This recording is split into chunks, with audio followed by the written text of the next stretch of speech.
High বন্ধুরা, তোমাদের সাথে আমি শেয়ার করছি শ্রাবণ মাসের তৃতীয় সোমবার কিভাবে পালন করেছিলাম। তো দেখতেই পারছো, প্রথমে নিয়ে নিয়েছি হচ্ছে পঞ্চামৃত। আর এখানে কি কি দেওয়া আছে জানো? নিশ্চয়ই দুধ, দই, ঘি, মধু আর শর্করা দিয়ে একটি জল বানিয়েছিলাম এবং তাতে কিছু পুষ্প দিয়েছিলাম। তো ভালো করে প্রথমে স্নান করেই নিচ্ছি মহাদেবকে। আর বলতে হবে অবশ্যই ওম ত্রম্বকে যজামহে সুগন্ধম পুষ্টিবর্ধনম পূর্বারুকবিবন্ধনান মৃত্যুমোক্ষ অমৃতাৎ।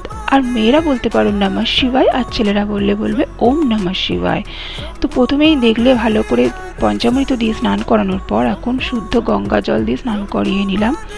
তো তারপরে দেখতে পাচ্ছ মহাদেবকে অধিষ্ঠিত করলাম এবং সেখানে দিয়ে দিচ্ছে, দেখতে পাচ্ছ শস্য হিসাবে দিয়েছিলাম মানে কাঁচা মুগ ডাল, এবং তারপরে দেয়া হয়েছিল গঙ্গা জল দিয়ে। তো তারপরে দেখতে পাচ্ছ এখানে প্রদীপ দিয়ে আরতি করছি, ফার্স্টেই তেলের প্রদীপ দিয়ে। আর অবশ্যই এই সময় যে মন্ত্রটা তুমি বলবে, ওম নমঃ শিবায় শান্তায় করুণাত্রায় ওম তবে নিবেদায়নি চৎস্মনং ভৃতং ব্রতিম পরমেশ্বরা। তো এটাই হচ্ছে আমাদের প্রণাম মন্ত্র। তো অবশ্যই পুজো করার সময় একবার বলে নেবেন। এবং তারপরে তোমরা এই পুজোটা করার পরে দেখতে পাচ্ছ ধূপের আরতি আমি করে নিলাম। আর অবশ্যই ওম নমঃ শিবায় বারবার বলবে এবং 108 বার এই মন্ত্র জপ করবে। আর এখন দেখতে পাচ্ছ মানে আঞ্জুষ্মান করে নেওয়ার পরে আমি দেখছি এখানে ঘিয়ের প্রদীপ দিয়ে আরতি করছি।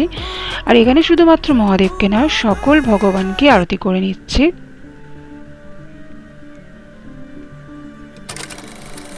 তো তারপরে দেখতে পাচ্ছ আমি কর্পূর দিয়ে আরতি করছি। আর এখানে প্রত্যেকটা আরতি, প্রত্যেকটা পুজো আমি তোমাদের সাথে সংক্ষেপে শেয়ার করেছি, কিন্তু পুজোটা অনেকটাই বড় থাকে।